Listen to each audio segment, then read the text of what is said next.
Good morning, my friends. Another one of those days where it's nice and cold outside, but if you're in the sunshine, you're good to go. So we got some more projects out in the chicken coop we're going to accomplish today. But first, we need to go out and check that burn pile.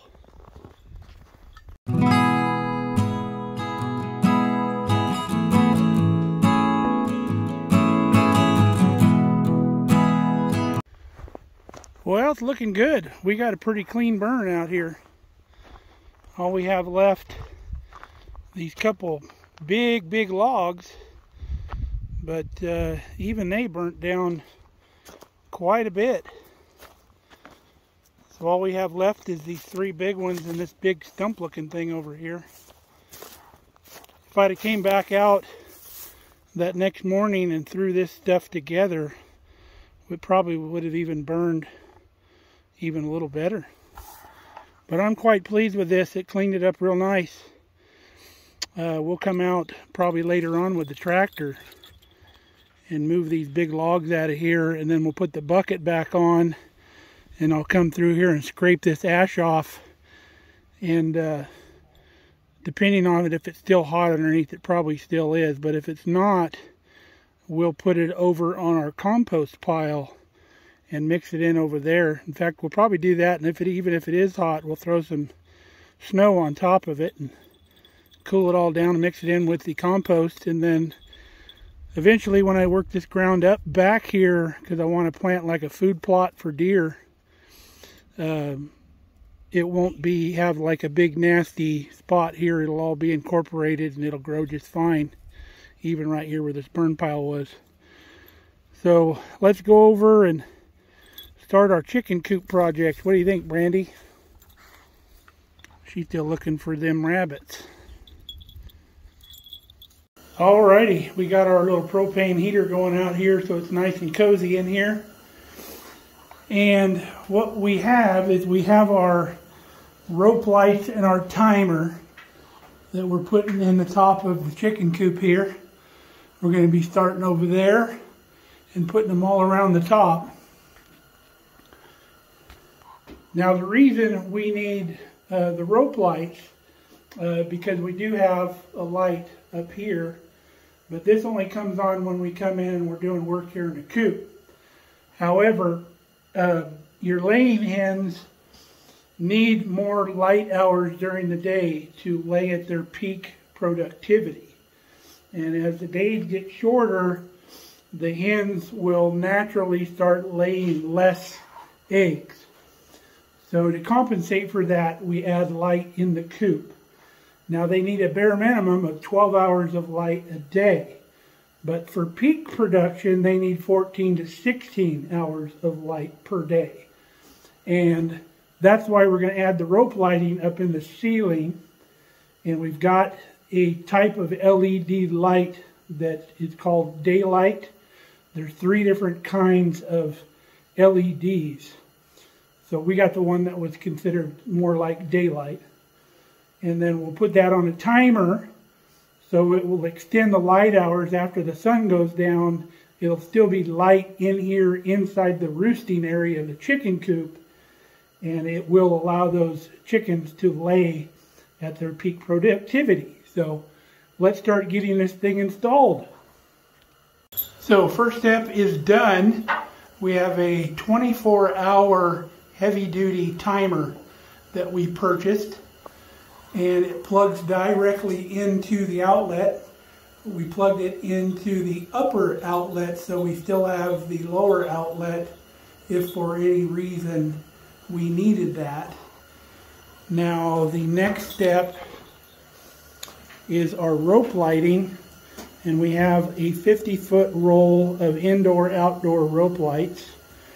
And the instructions say one of the precautions is don't work the lights when they're all in a big cluster like this, because this roll will overheat.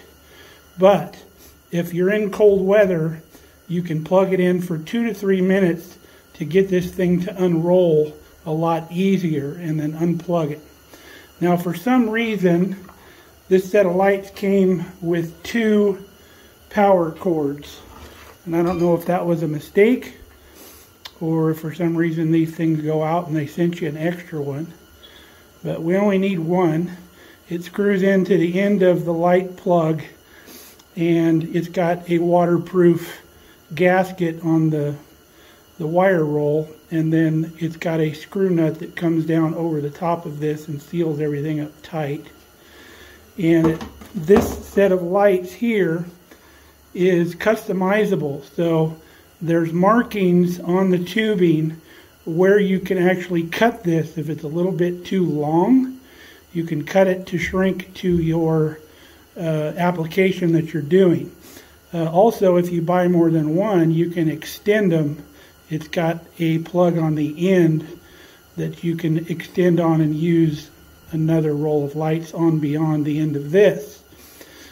Just keep in mind though, if you need a shorter light and you cut it, you're going to lose this connector. So make sure you've got it for your application, or just leave the excess on the end and string it out a little further if you want to leave this plug to make it more versatile later. It also comes with these little plastic clips. I don't know if you can see them in there, but I'm thinking those would probably break over time. Drop them on the ground. So what we're going to go with is some regular Romex staples. They're metal staples that aren't going to get dry and break like the plastic clips. And we won't drive those in very far. Obviously, we're not going to squish that tubing. But this is just going to be enough to hold it up on those rafters when we loop it back and forth. And they pull out really easily if for some reason we either want to take them out and move them somewhere else, or whatever we need to do. These pull out fairly easily. But they will last much longer than those plastic clips that came with it. So I'm going to plug this in for a couple minutes, warm it up, and we'll get it unrolled, and we'll start putting it up here in the rafters. Pretty bright. So we'll do this until it warms up just a little bit. Okay, we've got an idea of how long our lights are going to go. So we've got them up on the rafters, and we've had some extra here on the end. So what we're going to do is we're going to pull it back. Since we only got a partial one here, we're going to pull it back through, and we're going to bring this lighting all the way over here and then loop it back up to the plug. And we should have plenty to do that. And because we didn't drive these staples in all the way, we can just pull the light cord back through. So we'll come back when we got that finished. All right, we got her done. Looks like a chicken disco in here, man. It's gonna be ladies' night in here before you know it. So we pulled the rope lights back. So we had a full string on this wall, and then we just looped it up and dropped down into where the timer is. And we only had just a little bit left here. So that gives you kind of an idea how much or how far 50 feet will go. We have 1, 2, 3, 4, 5, probably 6 8-foot runs in here. So 6 times 8, 48, that's about right. That's what she looks like. So the next thing we're going to do is we are going to cut a little piece to cover just the top area of this plug.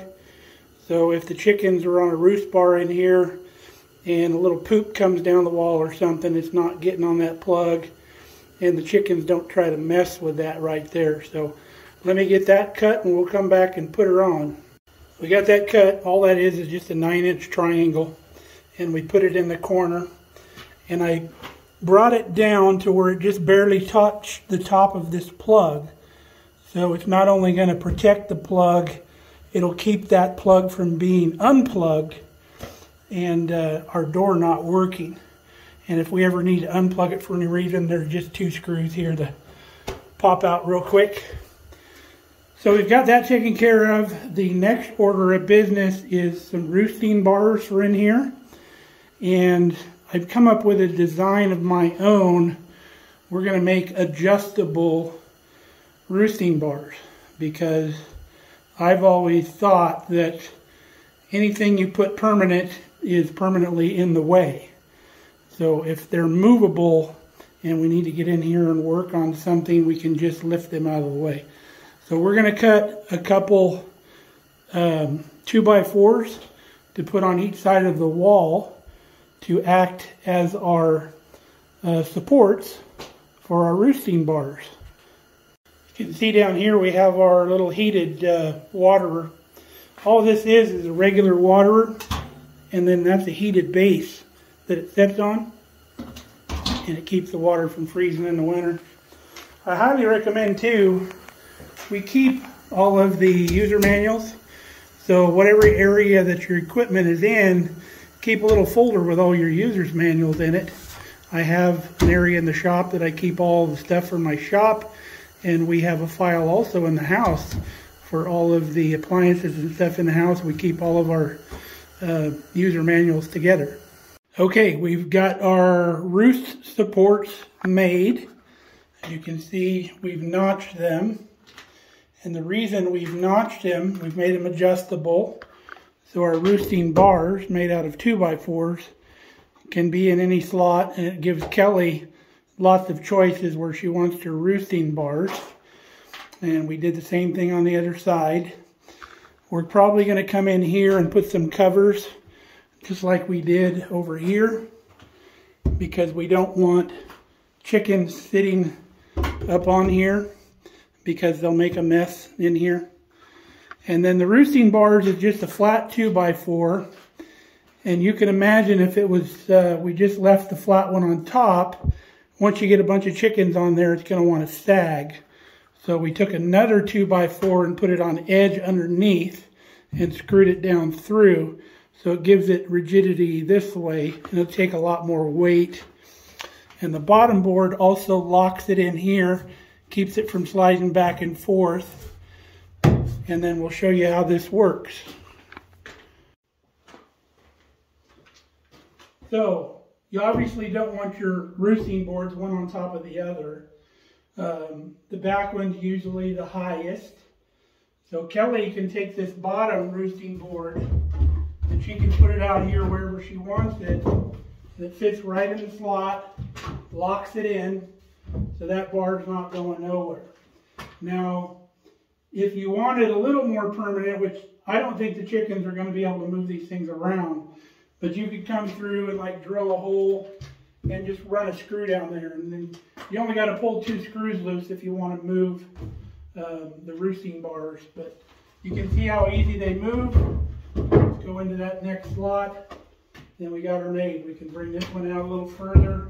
We want it to be further away from the window. And that's how it works. I think it's pretty slick. Whenever I do something in the chicken coop, I always wonder if it's Marycarls approved. And if you follow homesteading on YouTube a lot, you probably know who Marycarls is.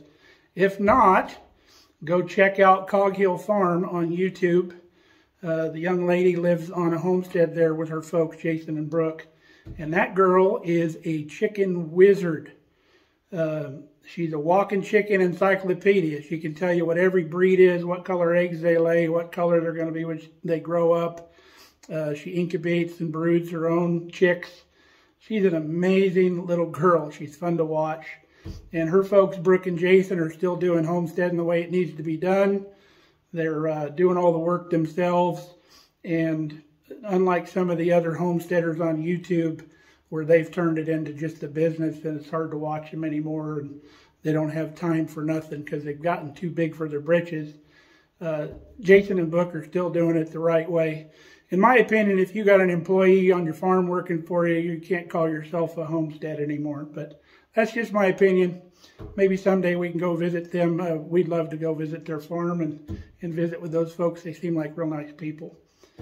But we're going to move on to the next thing here in the chicken coop. So with the time I have left this afternoon, I think what I'm going to do is I'm going to cut the little 45 brackets to go in here for our covers to go on. So we need 1, 2, 3, 4, 5 6 of those. So let's go get them cut. All right, we've got our little 45 pieces cut and installed in here. Now we're going to cut some plywood to lay in here at a 45-degree angle. We've got all our measurements, and it needs to be 6 inches wide to cover the whole distance here. So we're going to go cut those 3 boards and bring them back and install them. All right, we have got them done here. You can see it's sloped now, so hopefully the chickens won't be able to sit on there.